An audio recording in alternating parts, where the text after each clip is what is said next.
Welcome to Martini Time. I just realized I'm going to drink from my death head again. So I just realized there's something floating in here. Wait a minute. I just realized the ambiguity here. When you drink from the skull, it's ambiguous because the skull means death, but drinking from it is life. So this kind of like a metaphorical way of making life and death one. So, see, this is kind of like the Eucharist, where you drink the blood of Christ and eat the flesh of Christ, you see, which is death, but it gives you life. You see? Isn't that interesting? So this, the metaphorically, you see, the skull is in Halloween. Like this is smiling death. You see, death is smiling. Anyway, I wanted to talk about atonement with the Father, and I also wanted to mention that when you listen to me, when I listen to myself, is that I jump around a lot, but there's a madness to it. There's a logic to it. I want you to connect the dots. See, that's what that's how the leap is made. The detectives in the mysteries, Agatha Christie. We watched one last night, and there are a lot of dots in that. You can't connect them no matter what you do. But the idea is that you connect the dots and get I see who did it. I see who did it. The opposites come together. The problem with the mystery is that you have opposites that don't fit. Just like this, you have life and death don't fit together. But when you choose death, it fits. So this choice of death is atonement. Atonement. So let's look into this. So I'm going to get personal and then jump around to a little mythology. So my father died in 1998. He was 94. And I had only 2 moments of atonement with him. Now, atonement is when you are estranged from somebody. You may be a family member, a lover, or something, and you're opposites. You see, getting farther and farther away. And then something happens, something says, something happens, something is said, something collapses, and you rush together and you embrace and cry. That's atonement. But we just leave it alone in the religious context. But it's in everyday life. Whenever opposites have stretched to the breaking point, and then suddenly something triggers it, and they rush together in an embrace and cry. In that embrace, there is one. So it was 2, then it's 1. The opposites are 1. So in that embrace of atonement, at 1 mint, you have the 1 that is 2, and the 2 that is 1, and you cry. And you cry. So so my father's 94, and I only had 2 moments of atonement with him. The first happened in 1963, I believe, when I went to Florida. He'd just retired from the Navy. He'd retired from the Navy, and he was an angry old guy. He wasn't that old. And I went down there, and civil rights was blooming, and Martin Luther King was marching, and we got into a kitchen argument. And for some reason, there was a reason, but my father, even though he was Irish, was very, very prejudiced, And so we got into a civil rights debate, argument, and it ended up with his face like this, you'll never make a nigger lover out of me, that kind of. And I went in the bedroom and just started crying. And it was a hate that came up. And I remember the color, it was green. And I just pounded the pillow in this hate. I didn't know I had it. But at the same time, there was a love behind it. I remember that very vividly. There was the hate and love were mixed together, oddly. And that was a turning point for me, that atonement. And it was an atonement kind of like in myself, because I was atoned with the fact that I could never get him to change. So I stopped going home with the expectation for him to change and accept me, So that was a kind of atonement. But the real atonement came when he was 94 years old, and he'd had a stroke some years ago, so he really didn't have much memory. And I went to the hospital. It was in Farmville or South Hill, and my mother was late, so I walked in the room by myself, and he saw me coming in, and he opened up his arms to me to welcome me, and I went to him. I rushed to him, and I hugged him, and he said, "I want to die." And I cried, and I cried. Boom.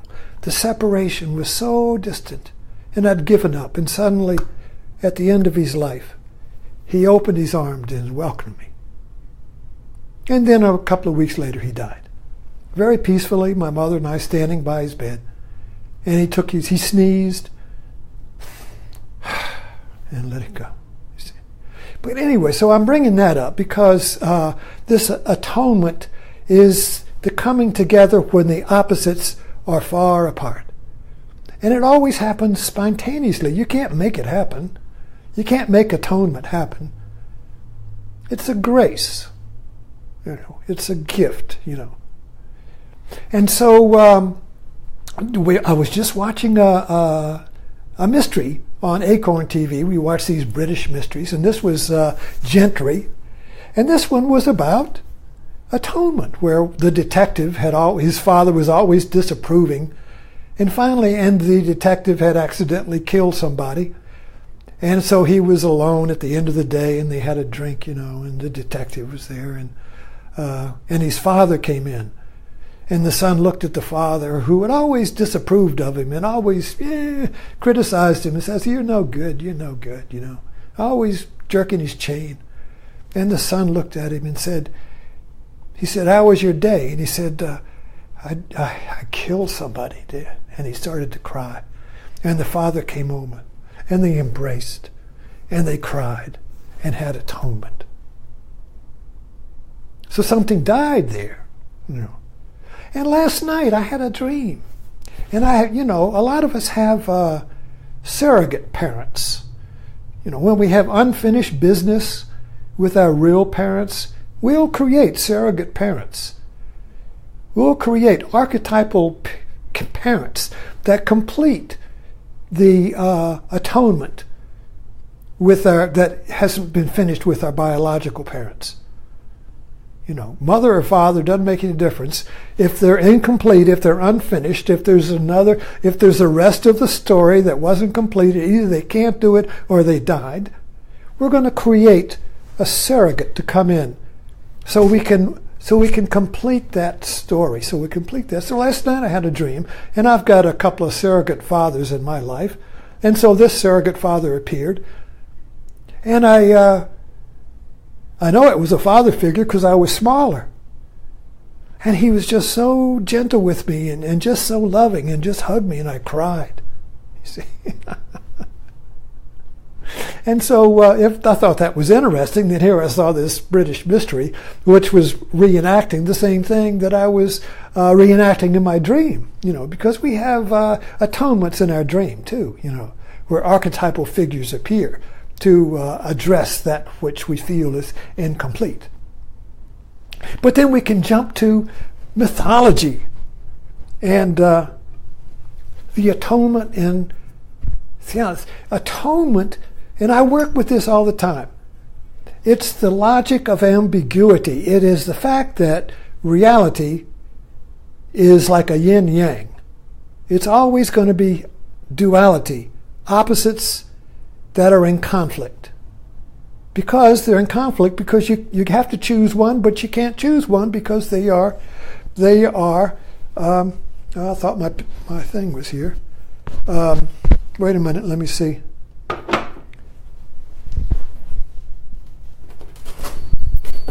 Okay, I thought I had a picture here, but I don't. Okay. What I'm working with here, bear with me, is that in mythology, particularly Hindu mythology, it's all about the opposites. It's all about God is two. Even Shiva, the Nataraj. This is the law of ambiguity and atonement right here, because this figure here is a philosophy in metal, in form, but Shiva is ambiguous.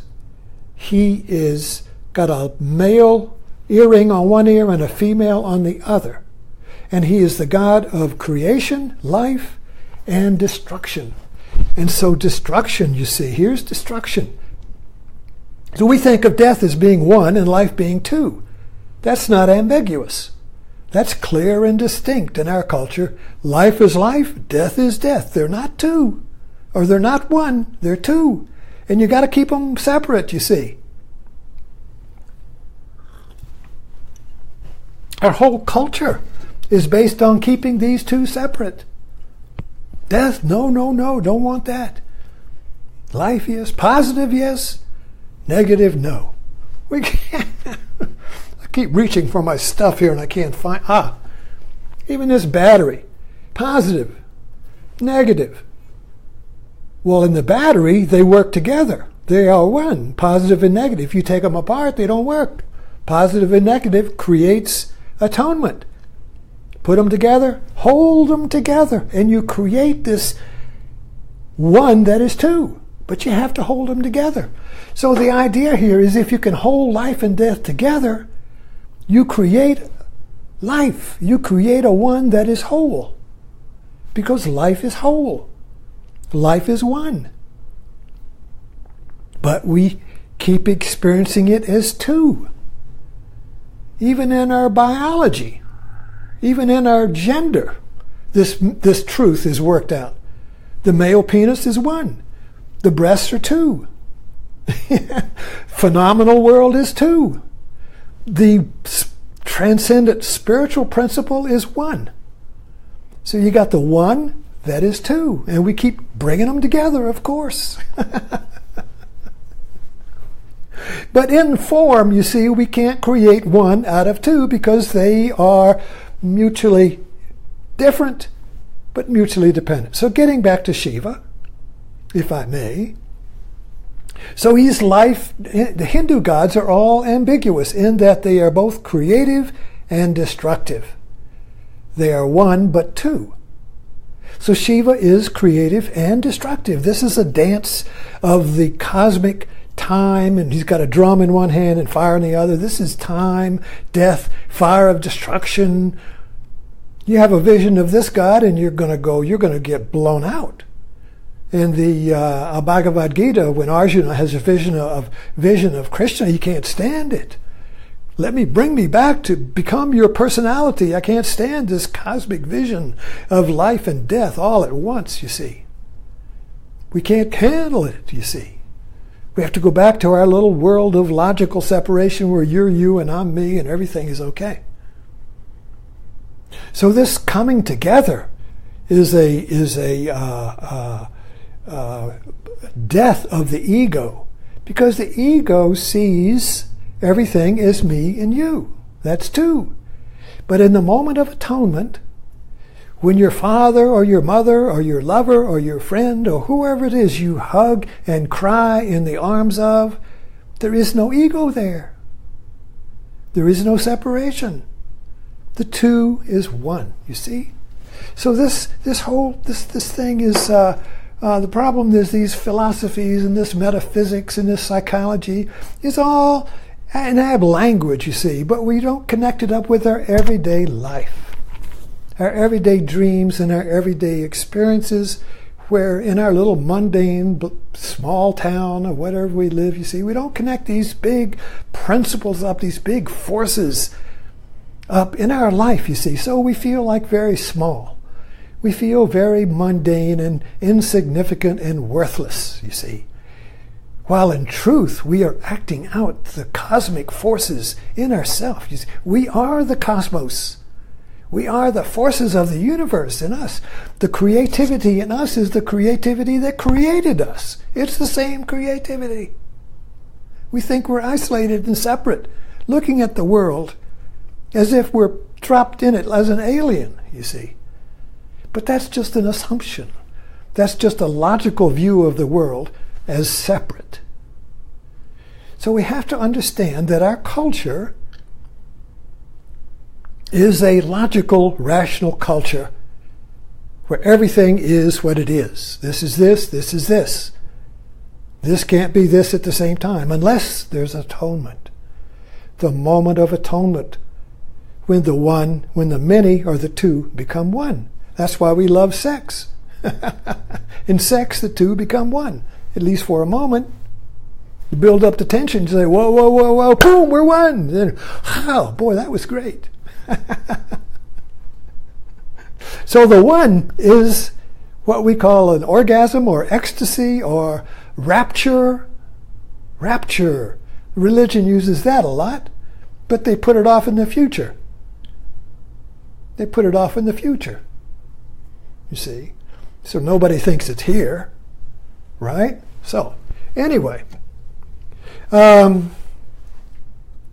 I'm connecting dots, hopefully, that everyone has the experience of atonement in small or big ways, and there are always turning points in our life. When there's a moment of atonement, when the two become one, everything changes. We're not the same after that. The relationship is not the same after that. After you have an atonement with somebody that was your enemy, what do you think Jesus says? Love your enemy. He's basically laying out the map for atonement. You are your enemy, and your enemy is you. But as long as it's two, you'll never find the one. So you can only find the one through the other. See, so just change the enemy to the other. Love your other, you see. If you love your other, that does not mean I love it as a me loving that. When in love, there is one, not two. You see, so in love, you have one that is also two, but it's also one. And there's the ambiguity. You see, there's the ambiguity that we cannot accept in our logical world. So even religion gets all screwed up in this. Well, Jesus, one half of religion says, well, Jesus just a teacher. And the other half says Christianity. One half, so, well, he was just a teacher, a sage. And the other half says, no, he was God. No, he was really man. No, he was God. Well, that's ambiguous. Was he man? Was he God? How could he be two? He's got to be one or the other.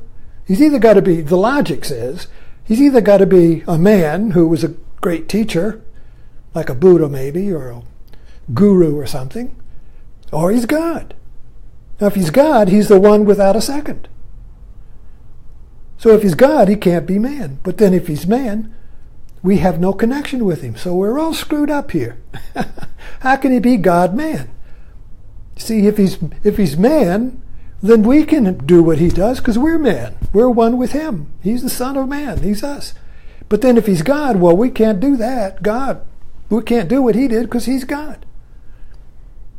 So how can we be one with Jesus and not one with Jesus at the same time? That's ambiguous. Well, maybe it's because we don't see ourselves as God-man. We just see ourselves as man and God's there. Well, who do you think you are, God? Who do you think you are, Jesus? That's, if anybody gets a little uppity with this stuff, well, who do you think you are? Who made you Jesus? So, drink from the skull. So, we're looking at ambiguity, and I'll continue to do this because it's always revealing itself to me. It's always the mystery revealing itself to me. And I hope that I can share this with you so it begins to reveal itself to you in your life, that you are greater than you think you are, that you are the cosmos, but then you're not the cosmos. You are the world, but then you're not the world, you see. You are the world and the world is you.